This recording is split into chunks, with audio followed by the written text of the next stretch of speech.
डिब्बे भर तिल के लड्डू लाया था, क्योंकि उसके पहले 14 जनवरी को संक्रांति हुई थी। बोला तुम लोग यार दिन भर के भूखे हो, इसको खा लो। मुकाबले में पूरा डिब्बा साफ कर गए कि चलो किसी ने हमारे ध्यान तो रखा। 10 मिनट के बाद हमारे सिर घूमने लगे, हमें लगा अब गिर पड़ेंगे।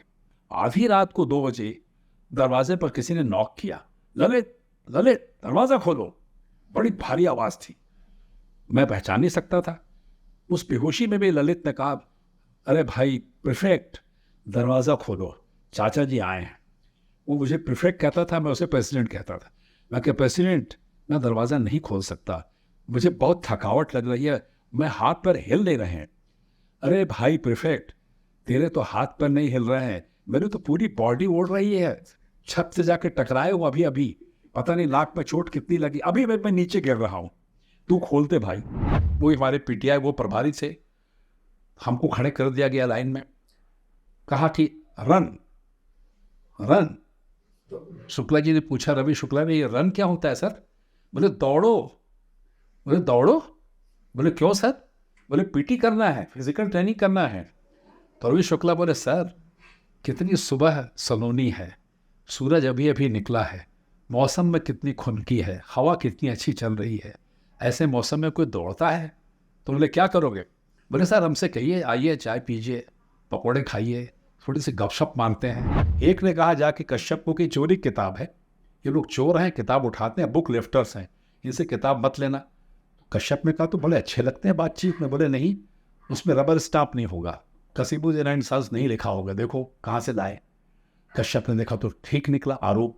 दोस्तों, बात बात की बात में आज कुछ हल्की फुल्की बातें करते हैं। हम लोगों को अपनी ज़िंदगी के बारे में बहुत वहम होता है कि शायद हम 30 मार खां हैं, बड़े आदमी हैं, लोग हमसे कुछ सीखते हैं, हम दुनिया को कुछ सिखा सकते हैं। कभी कभी हमको ऐसा लगता है, मुझे भी लगता था, पिछली बार 2 बार से मैं आपसे बात कर रहा हूँ तो मुझे ऐसा लगता था कि मैं बहुत बड़े आदमियों के संपर्क में हूँ, संयोग से, अपने कारण नहीं, नसीब के कारण, किस्मत के कारण, किसी वजह से।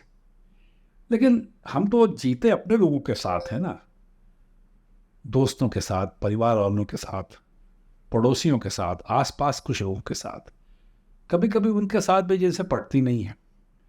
तो ऐसे लोगों की बात अपनी ज़िंदगी में होनी चाहिए।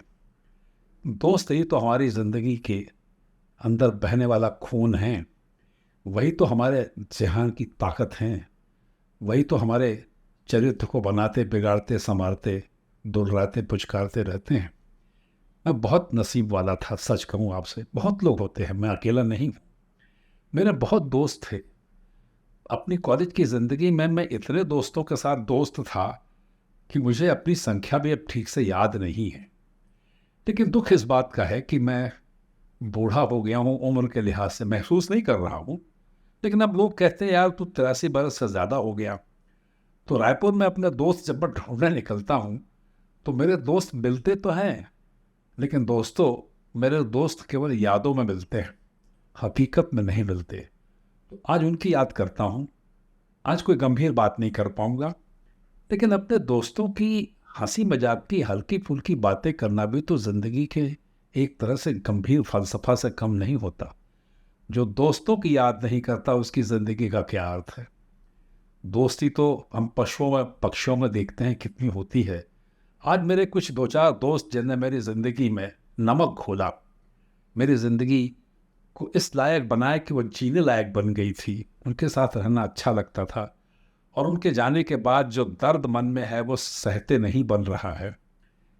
उनकी कुछ बात करते हैं, अपने कॉलेज की। और मैं अपने कॉलेज को बहुत प्यार करता हूँ।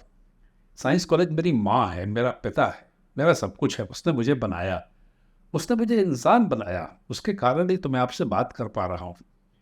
जब मैं पहले पहल इस कॉलेज में 1957 में आया तो और बातों के अलावा मुझे ये कहा गया कि आपको एनसीसी ज्वाइन करनी पड़ेगी।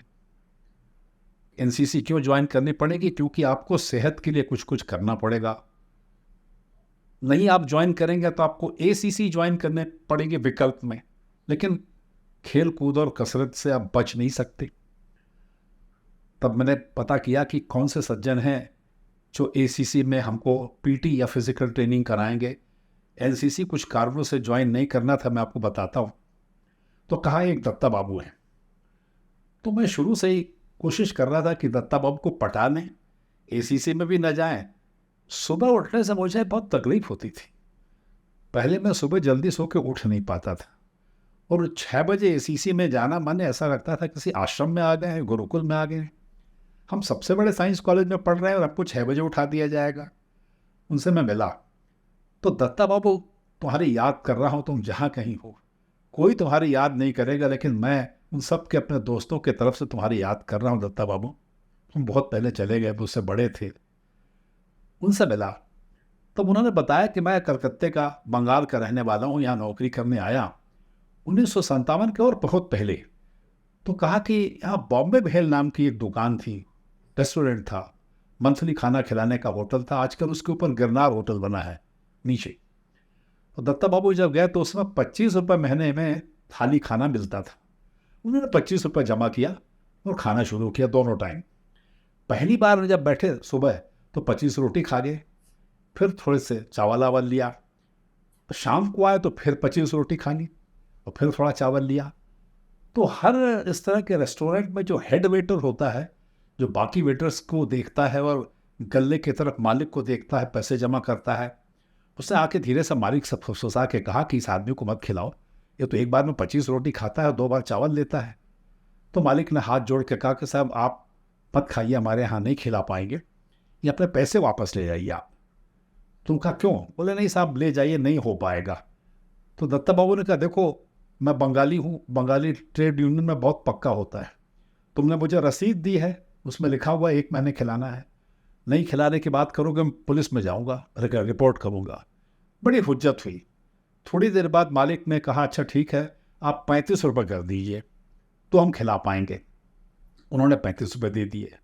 तो फिर मैंने दत्ता बाबू से पूछा जब मैं मिला था कि दत्ता बाबू आपने 25 के 35 कर दिए, आपको घाटा नहीं हुआ? तो दत्ता बाबू ने कहा नहीं यार, उन्होंने मेरे 10 रुपये बढ़ा दिए तो मैंने 10 रोटी बढ़ा दी। मैं 35 खाने लगा और चावल 2 बार की जगह 4 बार खाने लगा। इन दत्ता बाबू के कारण कई लोग वकील बने हैं, कई लोग डॉक्टर बने हैं, कई लोग इंजीनियर बने, न जाने कितने लोग हैं। वे कमबख्त नहीं बताएंगे, लेकिन मैं आपको बता रहा हूँ साइंस कॉलेज में सैकड़ों बच्चे दत्ता बाबू के कारण नकल मार के पास हुए। वो जिस क्लास के इन्विजिलेटर होते थे वहाँ वो बाहर खड़े रहते थे, अंदर नहीं झाँकते थे। अंदर रामराज्य होता था, वो बाहर से देखते रहते थे। और जब अंदर आते थे तो जोर से कहते थे देखो ठीक से काम ठीक से करो, ठीक से पढ़ाई करो, ठीक से लिखो, ठीक से कुछ, ऐसा कुछ उटपटांग बोलते थे। और कोई आ जाएगा तो फिर क्या होगा? इसका इशारा होता था कि कोई चीफ इन्विजिलेटर या कोई प्रिंसिपल या कोई प्रोफेसर आ रहा है, अपने अपने नकल मारने का इंतजाम ठीक कर दो। इतने लोकप्रिय आदमी के साथ एक दिन हुआ यह कि एनसीसी क्लास ज्वाइन करने के लिए हमको बुलाया गया। हमारे प्रोफेसर सुरेंद्र देव मिश्रा गणित के अध्यापक थे, विभागाध्यक्ष थे। वो पहले फौज में थे और लौटने के बाद भी फौजी थे। उनमें फौज अंदर पूरी तौर से जिंदा थी। हमारे एक दोस्त और थे रवि शुक्ला, वो हमारे बहुत जिगरी दोस्त थे। मैं उनके पीछे पीछे रहता था। रवि शुक्ला की खास बात ये थी कि वो पजामे पर बुशर्ट पहनते थे। हॉस्टल लाइफ में पजामा कुर्ता नहीं पहनते थे, वो फुल पैंट बुशर्ट नहीं पहनते थे। वो खड़े हो गए सामने। प्रोफेसर मिश्रा ने कहा कि एनसीसी ज्वाइन करना है। तो कई लड़कों ने यस सर किया, दस्तखत किए, चले गए। रवि शुक्ला थे। अब वो नहीं है, लेकिन उनकी यादें तो हैं मेरे पास। उन्होंने कहा कि सर हम एनसीसी ज्वाइन नहीं करेंगे। तो उन्होंने कहा क्यों नहीं करोगे? तो शुक्ला जी ने जवाब दिया, सर, अंग्रेजी में कहा, ऐसे sir NCC makes a man physically horse and mentally dog. NCC आदमी को कुत्ता बनाती है, घोड़ा बनाती है, मानसिक और शारीरिक रूप से मैं उसमें नहीं जाऊंगा। खूब डांट पड़ी। अच्छा ठीक है, तुमको एसीसी ज्वाइन करना पड़ेगा। तो उन्होंने कहा हाँ मैं कर लेंगे। उनके पीछे मैं खड़ा था। तो मुझसे कहा कि तुम तो इनके पीछे पीछे घूमने वाले पिछलग्गू हो, तुम भी यही करोगे? मैं कहा जी सर मैं पिछलग्गू समझ लीजिए, लेकिन मैं एनसीसी ज्वाइन नहीं कर सकता। 6 बजे सवेरे उठ के धोबी के धुले कपड़े पहन के स्टार्च वाले, फिर उस पर बेल्ट लगा के कहाँ मैं इतनी झंझट करूँगा। हम लोग एसीसी के मामले में गए। वहाँ दत्ता बाबू मिले, वो हमारे पीटीआई वो प्रभारी थे। हमको खड़े कर दिया गया लाइन में। कहा कि रन रन। शुक्ला जी ने पूछा, रवि शुक्ला ने, ये रन क्या होता है सर? बोले दौड़ो। बोले दौड़ो? बोले क्यों सर? बोले पीटी करना है, फिजिकल ट्रेनिंग करना है। तो रवि शुक्ला बोले, सर कितनी सुबह सलोनी है, सूरज अभी अभी निकला है, मौसम में कितनी खुनकी है, हवा कितनी अच्छी चल रही है, ऐसे मौसम में कोई दौड़ता है? तो बोले क्या करोगे? बोले सर हमसे कहिए, आइए चाय पीजिए, पकौड़े खाइए, थोड़ी सी गपशप मारते हैं और उसके बाद हम लोग चले जाएंगे। ये दौड़ना ओड़ना तो बहुत अनडिग्निफाइड टर्म है, ये रनिंग वनिंग हमसे होगा नहीं। हम वहाँ से भी हटाए गए, हमारे खिलाफ शिकायत की गई, किसी तरह काम चलता रहा। लौटे तो कॉलेज में एक लड़का उल्टियाँ कर रहा था, उसको कै हो रही थी, कब्ज हो गया या पता नहीं क्या कारण था। तो हम लोग वहाँ पहुँचे, रवि शुक्ला भी पहुँचे। बोले क्या हो गया? बोले साहब इसको उल्टी हो रही है। तो बोले उल्टी हो रही तो परेशानी क्या है? बोले साहब उल्टी हो रही है परेशानी। अरे भाई, शरीर ऐसा भगवान ने बनाया है कि उल्टी होती है सही समय पे, इतना ध्यान रखो कि सीधी सही रहना चाहिए। अब उल्टी का ठीक उल्टा कर दिया सीधी, माने जो नीचे अधोपात होता है उसके बारे में वो शब्दों के खिलाड़ी थे, उनकी बहुत बहुत याद आ रही है। एक और हमारा दोस्त था, आप उसके बारे में आपसे बात करते हैं। थोड़ी सी ऐसी बात है कि लोग करते तो हैं लेकिन उन पर बात नहीं करते। वो हमारा जिगरी दोस्त था, दुर्ग का रहने वाला, सनत कुमार मिश्रा। मैंने उसके बच्चों को बता दिया है, ये सब लिख के दे दिया कि तेरा बाप क्या करता था और हम लोग कैसे रहते थे। अद्भुत लड़का था, एक किसान परिवार का था, मैं भी किसान परिवार का था। हम 1957-58 में हमारे पास, मेरे घर से 60 रुपये आते थे महीने के। मेरे पास, पिता के पास पैसे ज़्यादा नहीं थे शायद, उसके पास 70 आते थे। उसमें से 57 रुपये 25 पैसे, 57.25 तो हॉस्टल की और कॉलेज की फीस में चले जाते थे। मेरे पास तो 2 रुपये भी नहीं बचते थे, उसके पास 10-12 बचते थे। उससे हमारी नाश्ते की ज़िंदगी चलती थी, किसी तरह से यहाँ वहाँ करते। अब उसके घर से जो किताब खरीदने के पैसे आते थे, तो सनत कहता था, देख यार, हमें पढ़ना है, आगे बढ़ना है, लेकिन हमें इंसान भी तो रहना है, खाना पीना भी तो है। अब हमारे बाप के पास अगर पैसा नहीं है किताब खरीदने का और बड़ी मुश्किल से भेज रहा है, और हम इससे किताब खरीद लेंगे, भूखे रहेंगे तो पढ़ेंगे क्या? तो हमने कहा क्या करेंगे? बोले चल मेरे साथ। साइकिल पर हम जाते थे, वो साइकिल चलाता नहीं था, मैं साइकिल चलाता था और साइकिल के सामने के डंडे पर वो बैठता था, क्योंकि पीछे कैरियर नहीं होता था, किराए की साइकिल। तो कहता था तू गरीब है ना, तू साइकिल चला, हम अमीर हैं, हम बाहर हम बैठेंगे। और कसीमुद्दीन एंड सन्स की बड़ी प्रसिद्ध दुकान थी, जो लोग रायपुर को जानते हैं, टेक्स्ट बुक्स के लिए सबसे बड़ी दुकान थी। सैकड़ों की भीड़ होती थी उस समय, जुलाई के महीने में जब स्कूल कॉलेज खुलते थे। तो सनत वहाँ जाता था और अपने मतलब की जो भी किताब, हमारी केमिस्ट्री की, फिजिक्स की, मैथमेटिक्स की जो भी होती थी, इतनी सफाई से अपने झोले में डालता था कि किसी को दिखाई नहीं पड़ता था।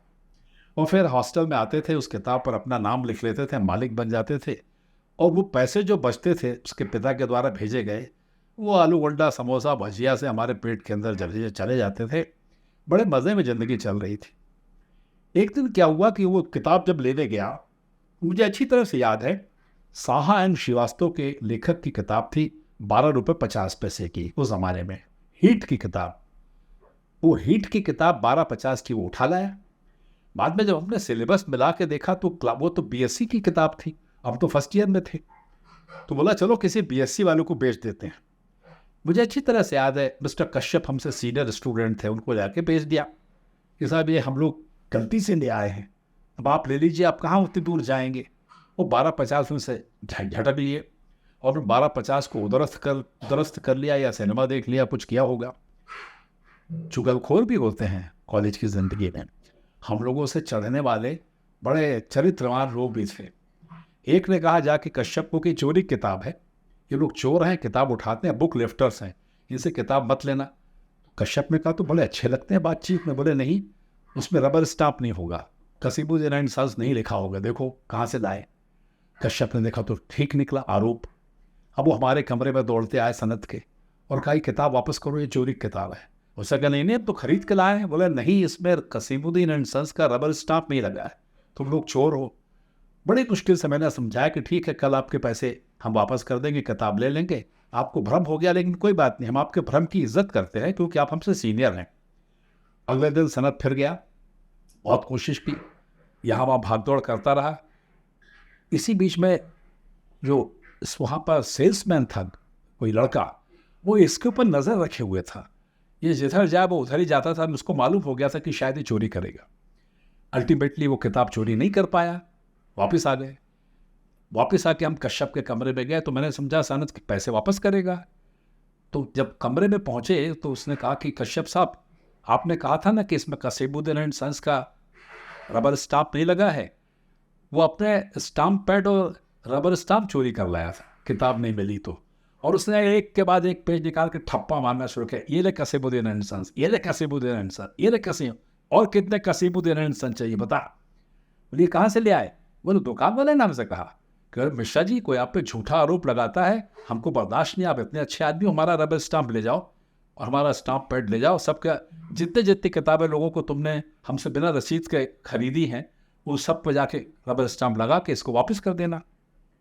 सनत मिश्रा बहुत ग्रेट आदमी था। हमारे एक दोस्त है सुभाष अग्रवाल, कोतवाली चौक पर लक्ष्मी स्टोर्स नाम की उसकी बड़ी प्रसिद्ध दुकान थी। सब तरह का सामान मिलता था, फैशन का, घड़ियाँ मिलती थी, टॉर्च मिलते थे और सब चीज़ें। सुभाष ने किस्सा सुना तो उसने सनत को चुनौती दी। बोले तू होगा चोर कसीमुद्दीन एंड सन्स की दुकान का, मेरी दुकान से निकाल के दिखा, कुछ है हिम्मत तो। एक एक सुई तक नहीं उठा सकेगा। तो उसने कहा देख यार, चुनौती मत दे, हम कलाकार हैं। बोले नहीं। एक दिन हमसे कहा क्या चल जरा सुभाष के यहाँ चलते हैं, देखो कुछ क्या होता है। अब 1 घंटे तक हम सुभाष की दुकान में अपने दोस्त के साथ रहे। वो कोशिश करता रहा, लेकिन सुभाष तो सुभाष था। उसकी तीखी निगाहें सनत के हरकतों पर, उसके हाथ पैर पर थी। सनत जो थी, अपने लिए 50 घड़ियाँ उसने पसंद की, रिस्ट वॉच, 1 2 ऐसे करता रहा, लेकिन खरीदना तो था नहीं और सुभाष को बेचना नहीं था, वो तो केवल चोरी पकड़ना चाहता था। आखिर में सनत चोरी नहीं कर सका। हम वहाँ से वापस लौटे। जब हम साइंस कॉलेज के प्रमाइसेस में घुसे तो मैंने कहा यार तुम तो हार के आ गए। चाहे लक्ष्मी के मामले में बनिया तो बनिया होता है, ब्राह्मण तो हार जाता है। बोला नहीं यार, पूरी तौर से हारा नहीं हूँ। सामने गर्ल्स हॉस्टल था, कुछ लड़कियों के लिए एक सरकारी मकान में प्रिंसिपल साहब ने गर्ल्स हॉस्टल बना दिया था, 10-12 लड़कियाँ रहती थी। मेरी रेपुटेशन कॉलेज में कुछ अलग थी, उसके साथ नहीं थी इस मामले में। तो चपरासी के पास उसने मुझे भेजा और बोला जाओ, वहाँ ईरा विश्वास नाम की लड़की है, उसको बुला के लाओ। वो मेरे साथ दुर्ग के साइंस कॉलेज, दुर्ग के स्कूल में पढ़ती थी। मैं ईरा विश्वास को बुला लाया। बड़ी खूबसूरत सी सलीकेदार बंगाली लड़की थी, बहुत अच्छी बातचीत करने में। मैं ले आया। बोले क्यों बुला रहा है? मैं कहा तुम्हारा दोस्त है बुला रहा है। ईरा विश्वास को उसने कहा कि मैं बाजार गया था, अपने वास्ते घड़ी खरीदते खरीदते गलती से मैंने लेडीज़ रिस्ट वॉच खरीद ली, तो इसको तुम ले लो मेरे से। वो गलती से लेडीज रिस्ट वॉच जो खरीदी नहीं थी, वो चोरी कर रहा था जेंट्स रिस्ट वॉच, और सुभाष का ध्यान जेंट्स रिस्ट वॉच में था, तो उसने लेडीज रिस्ट वॉच चोरी कर ली। वो उसको दिखाई नहीं, ईरा को दे दी। ईरा बहुत खुश हो गए, ये मेरी आंखों देखी घटना है। मुझे बड़ा अच्छा लगा, कितना रोमांटिक होता है, कॉलेज का एक लड़का अपनी क्लास फेलो के लिए घड़ी खरीद के लाया, उसको दे। बोले मेरे घर में भाभी पहनती नहीं, मेरी बहन पहनती नहीं, गलती से ले आया तो इसको ले लो। हम वहाँ से जब चलने लगे तो ईरा विश्वास ने फिर रोका। बोले रुको रुको। मैंने कहा क्या हो गया? बोले उसको बोलो सनत को कि मेरे लिए इसका पट्टा भी ले आए एक आध दिन, मैं खड़ी मुझको दी है तो बांधोगी कैसे? हम लोग वहीं बैठे बैठे बोल्ड हो गए। ऐसा लगा कि किसी बॉलर ने एक ऐसी गेंद फेंकी है कि दोनों एंड के जो बैट्समैन है एक साथ आउट हो गए। एक और हमारे दोस्त है ललित मिश्रा, अंबिकापुर के, आज उनकी याद बहुत आ रही है। ललित जबरदस्त आदमी था। वो इतने लोगों का दोस्त था कि हर एक को क्या लगता था कि वही उसका दोस्त है। और आज तक जितने लोग उसको याद करते हैं सब एक दूसरे से लड़ते हैं, कहते हैं मेरा जिगरी दोस्त था। बेहद बेतकल्लुफ, बेहद खुश मिजाज, बेहद दिल का साफ, अद्भुत आदमी था। वो कॉलेज यूनियन का प्रेसिडेंट बन गया था, और प्रेसिडेंट बनने से तो धमक होती है। वो बीएससी प्रीवियस में ही कॉलेज यूनियन का प्रेसिडेंट बन गया। हुआ ये कि मैं प्रीफेक्ट था अपने हॉस्टल का, वहीं रहता था। एक कॉमन रूम था हम लोगों के लिए मनोरंजन के नाम पर। उस ज़माने में ये सब आजकल का सोशल मीडिया, ये कंप्यूटर और मोबाइल फ़ोन और ये सब होता नहीं था। जीएससी का एक बहुत बड़ा रेडियो रखा हुआ था। शाम को उसमें हम गाने सुनते थे, बिना का गीत माला भी सुनते थे। हम उसमें अंग्रेज़ी की मेलविल डेलोमो की खबर सुनते थे, हिंदी में तमाम देवकीनंदन पांडे को सुनते थे, ये सब होता था। दिन में कमेंट्री भी सुनते थे, क्रिकेट कमेंट्री हो रही थी। ये 1960 का मामला है, मुझे अच्छी तरह से याद है। जो क्रिकेट के खिलाड़ी होते हैं खेलते कम है, कमेंट्री ज़्यादा सुनते हैं। तो कॉलेज के हमारे जो फर्स्ट 11 के लड़के थे वो सब बैठ के कमेंट्री सुन रहे थे। अचानक हमारे प्रेसिडेंट साहब आए और उस समय मुझे ये भी याद है कि 1960 में ऑस्ट्रेलिया के खिलाफ भारत बम्बई के टेस्ट में लंच तक 108 रन बना चुका था और विकेट एक भी नहीं गिरा था।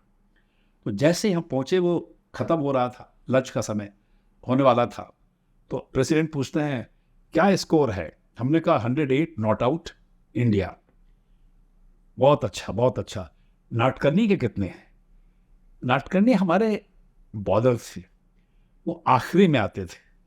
नाटकर्नी वो बॉलर थे जो दुनिया के रिकॉर्ड में, दुनिया के इतिहास में, क्रिकेट के रिकॉर्ड में नाटकर्नी का टक्कर का कोई नहीं था। वो 15 ओवर फेंकते थे तो 12-14 तो मेडन होते थे, 6 रन देते थे, विकेट नहीं मिलते थे लेकिन रन नहीं देते थे, बैट्समैन को रुला देते थे। तो जैसे उन्हें नाटकर्नी कहा तो नाटकर्नी का महत्व तो समझ के क्रिकेट के लोग चिल्ला चिल्ला के हंसने लगे। उसके बाद कई दिन तक कॉलेज में होता यह था कि लोग चलते थे क्रिकेट वाले और दूसरे लड़के, और इनको देखते थे ललित मिश्रा को, तो दूर से कहते थे अरे यार नाटकर्नी का कितना है। और धीरे धीरे कॉलेज में नाटकर्नी इतने अमर हो गए जितने नाटकर्नी पहले अमर नहीं थे, वो हमारे कॉलेज ने उनको अमर कर दिया। इसी तरह एक दिन हम लोग न्यूज़ सुन रहे थे। अब हम लोग तो उस ज़माने के लोग हैं, आजकल की हीरोइनों के बारे में हमको तो नाम भी पता नहीं। अब तो हमारे समय की हीरोइनों की जो नाती पोती है वो सब आ गए मैदान में।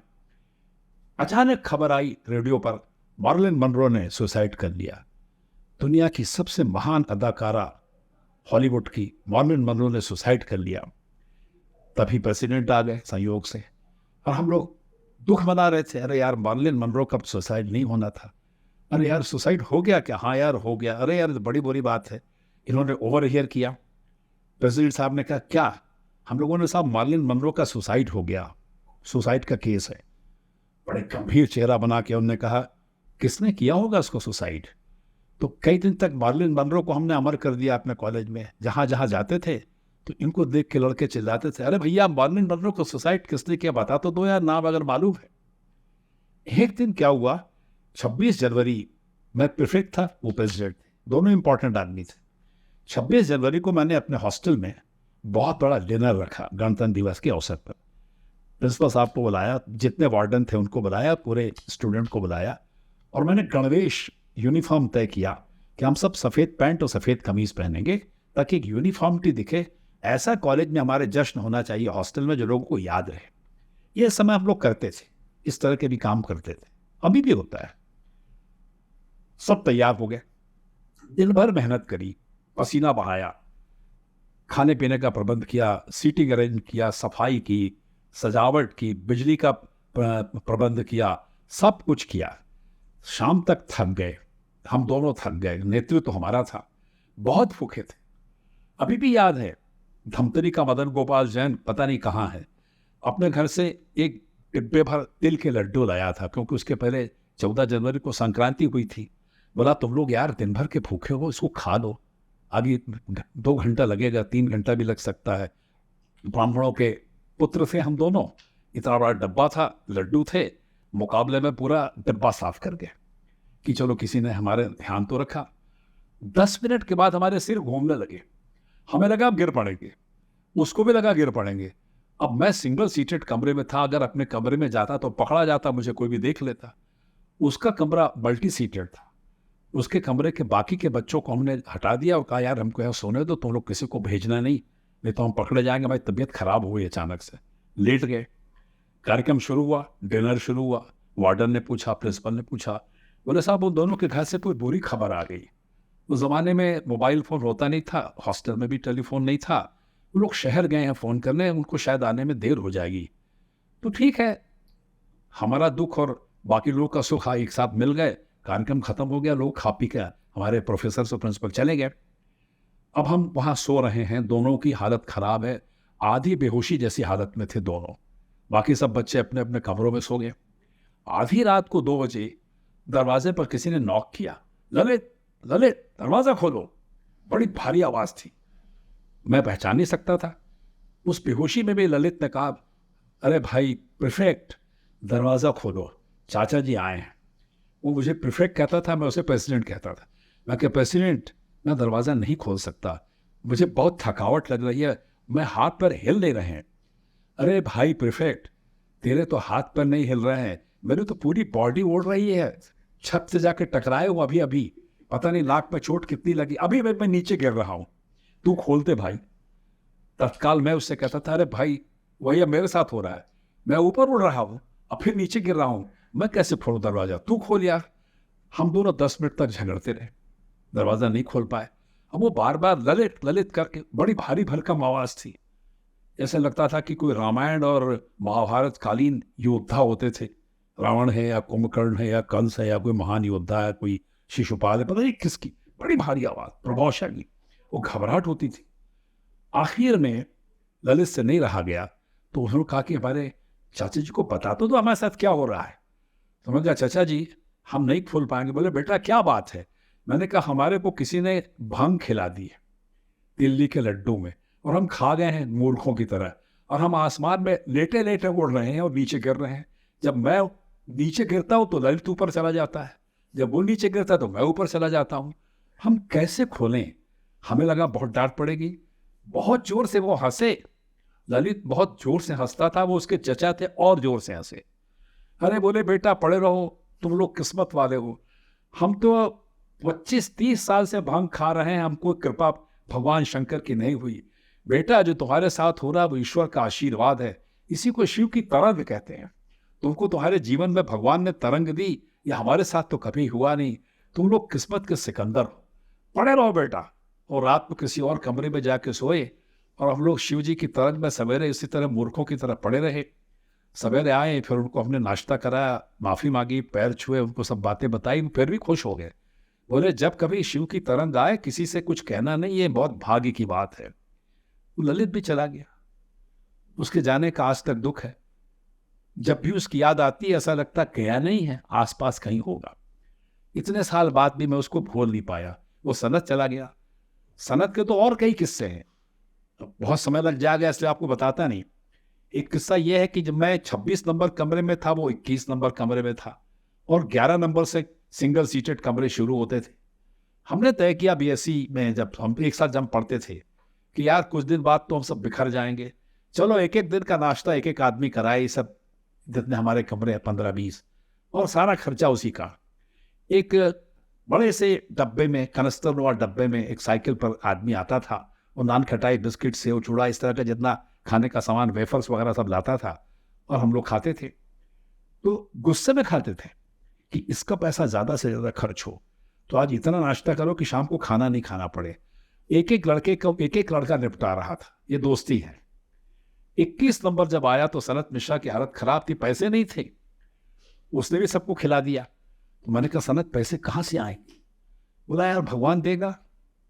जब सब लड़के अपने कमरे में चले गए तो सनत वहाँ से बाजू के कमरे में डाइनिंग हॉल था, वहाँ गया, चारों तरफ देखा।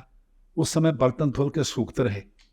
उसने एक 15-20 कटोरियाँ हाथ में उठाई और उस डिब्बे वाले के पास आया, बोले डिब्बा खोल, और डिब्बे में रख दिया। बोले, ये मेरी तरफ से तेरे को भेंट है, तो यहाँ से अब निकल गया, हमारे पास पैसा ऐसा नहीं है।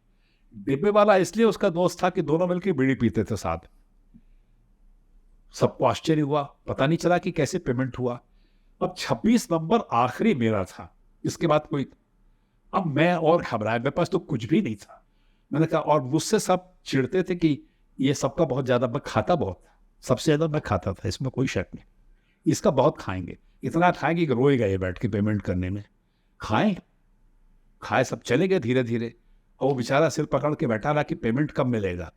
मैंने सनत की तरफ देखा, यार तू मेरा तारणहार है, मैं सुदामा हूँ, तू कृष्ण है, कुछ कर यार। मतलब 5-10 मिनट बैठो शांत। चुप से गया उसी तरह। वो कटोरी वाली बात तो भूल गया था ठेकेदार, 4-5 दिन हो गए थे। गया, 15-20 गिलास उठा लाया, और गिलास उठा के धीरे उसकी डब्बे में डाला। बोला, आज के बाद अगर तू आएगा तो हम पुलिस से तेरी रिपोर्ट करेंगे, हम रिपोर्ट करेंगे कि तू चोरी करता है, और तेरे यहाँ से कटोरी और गिलास हम जब्ती कराएंगे, खबरदार आज बाद तू आना नहीं यहाँ पर कभी। उसको डरा दिया, वो भागा बेचारा, चला गया, बात खत्म हो गई। लेकिन मैं आपको बताऊं दोस्तों, सपने में कभी कभी आता है, वो नान खटाई वाला डिब्बे वाला, वो जिसमें सेव चूड़ा होता था, वेफर्स होते थे, बिस्किट होते थे। वो कभी कभी सपने में आप मुझसे पूछता है, भैया तुम्हारे हॉस्टल में 26 नंबर से ज्यादा कोई सिंगल सीटेड रूम और नहीं थे क्या?